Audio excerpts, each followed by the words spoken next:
Hi, welcome. Gigella here, and today we're going to do a little experiment of moving from a plein air painting to an in-studio painting.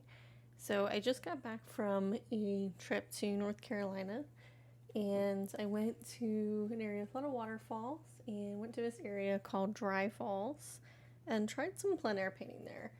And I did learn that plein air painting is very hard. It was kind of nerve-wracking having people kind of stand over my shoulder and watch. But I did paint two kind of quick pieces there, kind of getting over my nerves. This was the first one that I painted. I want to say this one took me maybe between 5 and 10 minutes. And I did time this one. This one took me about 6 minutes. So just kind of trying to sketch what I saw in the waterfall. And today I'm going to try to take this picture, these plein air paintings that I did, and see what I can come up with kind of from and once I'm not on location perspective. So I'm just going to kind of have my paintings around me as inspiration as we go on to try to paint the same scene from Dry Falls. So first, kind of decide what I want to paint here. What's the focal point besides the waterfall? There were some like rocks in the painting. The waterfall kind of cascaded down some rocks. So I'm going to kind of go very light pencil sketch here. So my waterfall kind of came from this area and cascaded down.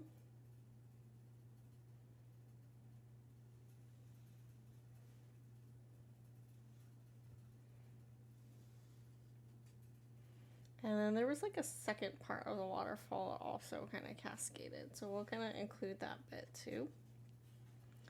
Then there was this like bridge behind the waterfall. It's really cool. You could walk behind the waterfall.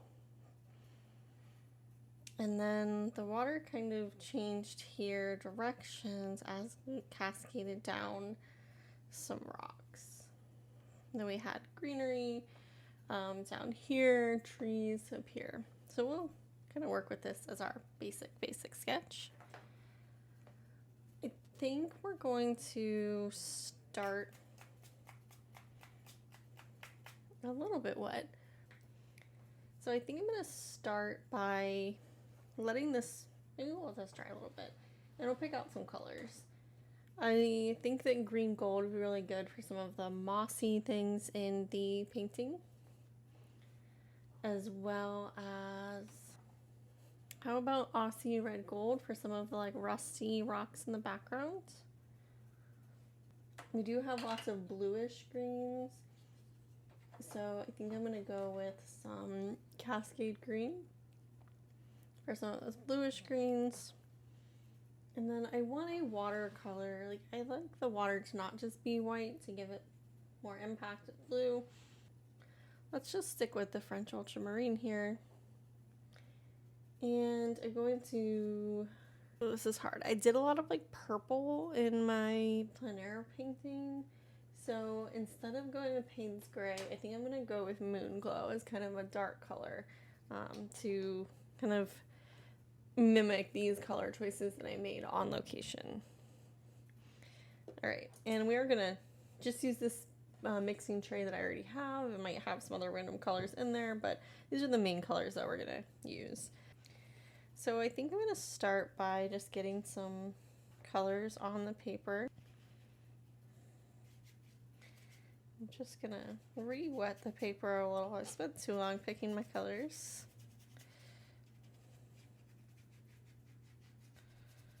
And let's go in. I always feel like the first few paint strokes are kind of the scariest. Let's kind of carve out maybe where the waterfall is going to be. So this Aussie red gold is going to kind of represent some of those back rocks that were very kind of like rusty, along with some moon glow. So it's definitely breaking a few watercolor rules. I'm kind of going to go dark first, just because my light is going to be the waterfall itself, and I don't want that to go first. I want to kind of carve around it and do some negative painting around it. So there's some of my darks of the rocks. We do also have rock kind of up here, just kind of going to bring that color. And then this area, I'm going to go in with just some moon glow here. It was also quite dark as there were some rocks and trees.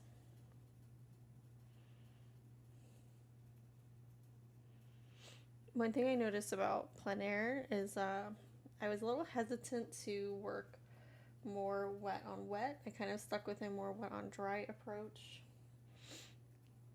I didn't really have the time to wait for layers to dry, so it was a little bit of a different technique. I also used a water brush, which is cool, very convenient, but I feel like it was hard to get details with the water brush.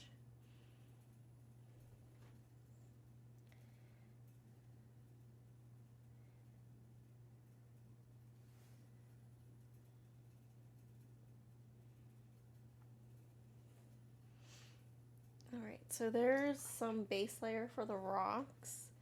Let's mix up some green and kind of drop a little bit of that in to be those kind of mossy parts. Going with my green gold. And this was like very like overgrown moss kind of all around here, very bright. I feel like this green gold is almost like a toxic green. We'll go with a little bit of that, and I'm gonna go with a little bit of cascade green as well. Maybe mix a little bit of the cascade green and the green gold to get something not quite as bright. And pretty much everything up here is going to be some sort of green. So I'm just gonna drop in some very wet and loose green shapes up here.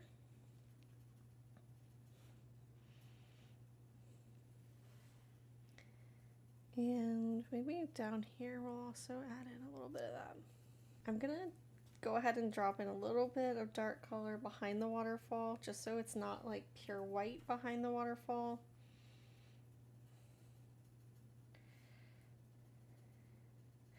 I don't want to muddy it up, but I don't want it to be just pure white.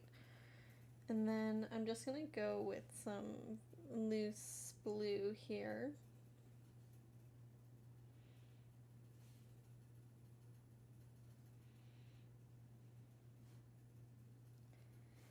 Starting just to get the feel for the direction, shape of the waterfall.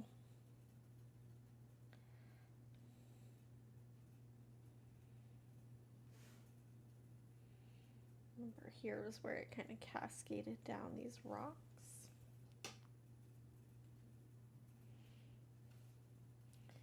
And here was my kind of secondary fall, and also kind of had that cascading down.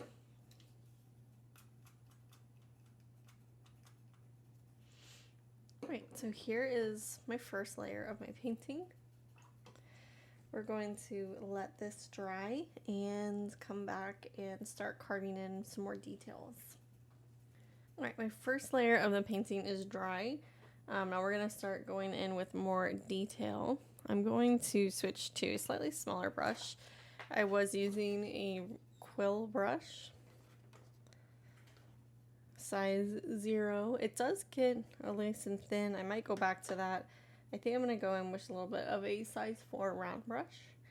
And I mixed up a little bit of the Aussie red gold and moon glow to be brown of trees. I'm gonna go ahead and use that. I'm gonna add a little bit more moon glow to it to make it a little bit more of a purpley brown. And we're just gonna add in some tree trunk shapes here.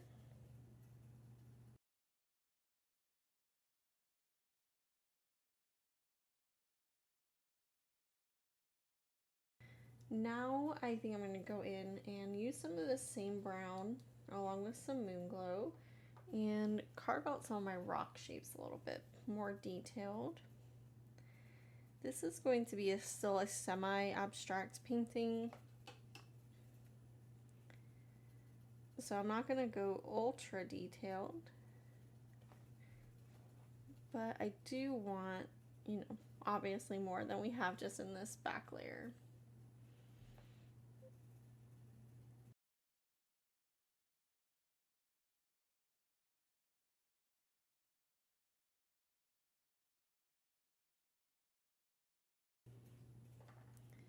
All right, we're going to conquer our fear and we're going to start working on some more defined tree shapes up here.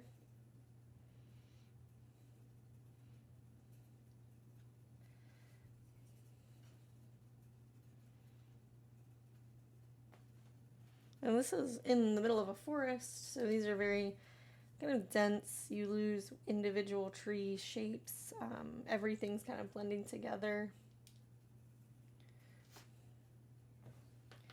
I want to get some dark green. I'm going to try mixing my moon glow and cascade green. Also 2 more granulating colors. I picked a lot of granulating colors here because I am hoping for some very interesting separation.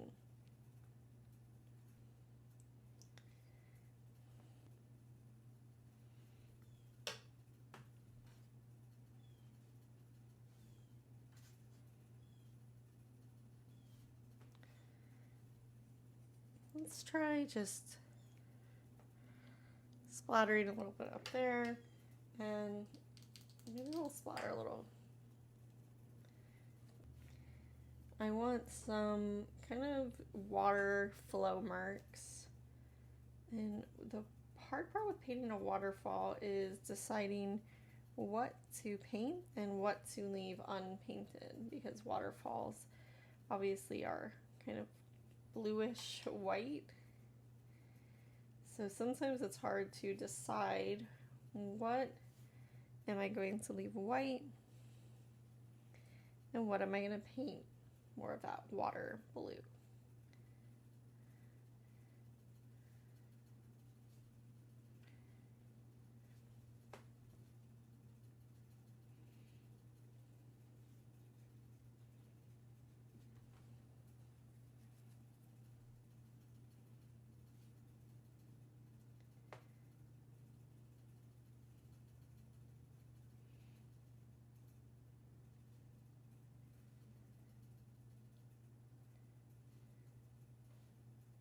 When I was painting the water in this first painting I did, Plein Air, this guy was standing over my shoulder and he was just like making me nervous, but it was, interesting because he was just like, how are you going to paint something that's white? I have to watch. And he was just kind of standing over my shoulder watching me paint, which made me feel a little bit like I was on display. But I feel like that's part of painting somewhere in public, is that, you might have people watch, you might have, spectators, and I'm definitely an introvert, so I'm, very much like, I am not here for attention, I'm here to paint, but it is nice when I feel like you get people that are legitimately interested in watching and seeing your process, and even if that's a little scary, I try to, be nice and embrace it and use it almost as a challenge to, okay, can I still paint with this audience here? So if you've ever been nervous to try painting out on location in public, I definitely encourage you to do it. It is challenging. It is, something different, and it is just like a different skill set, I feel like, than painting here by myself, getting longer to make decisions, where I feel like when you're painting on location, you don't have as long to make decisions because the light changes, the scene changes. You might, have a set time that you need to be out of there by or whatever. it presents its own unique challenges.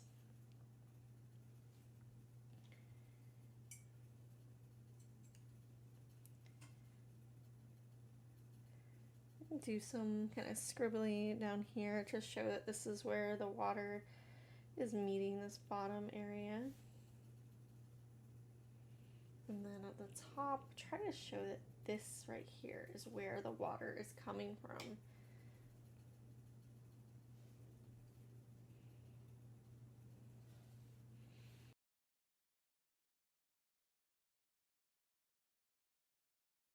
I do a white paint pen right here. This is a quite thick one. Let's go for it.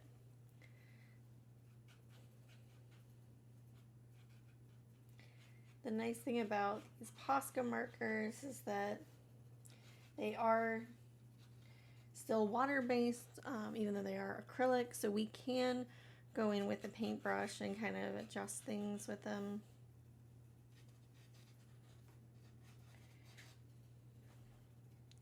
I know I'm not super visible here on this very thick paper, but I do like the effect. Oh, I accidentally splattered some and I really liked that.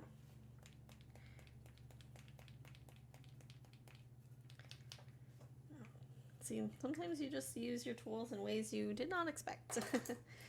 Alright. Can I like move around some of this splatter? I do like this splatter. I am a fan of the splatter.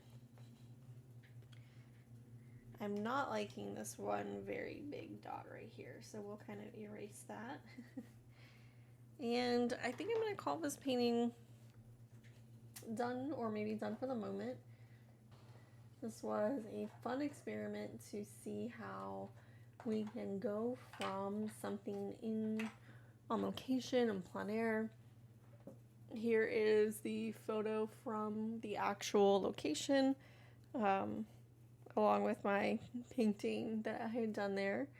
To go from something where we're going, very quick, very, messy, kind of not ideal studio locations, to painting the same thing in a studio setting where, we have a little more control. I do like how this painting turned out. I definitely feel like I want more time with this subject. I definitely want to do some more paintings of this same area. This was Dry Falls near Highlands, North Carolina, and it was quite a beautiful scene. So thank you so much for watching me paint this. I hope you enjoyed watching as much as I enjoyed painting.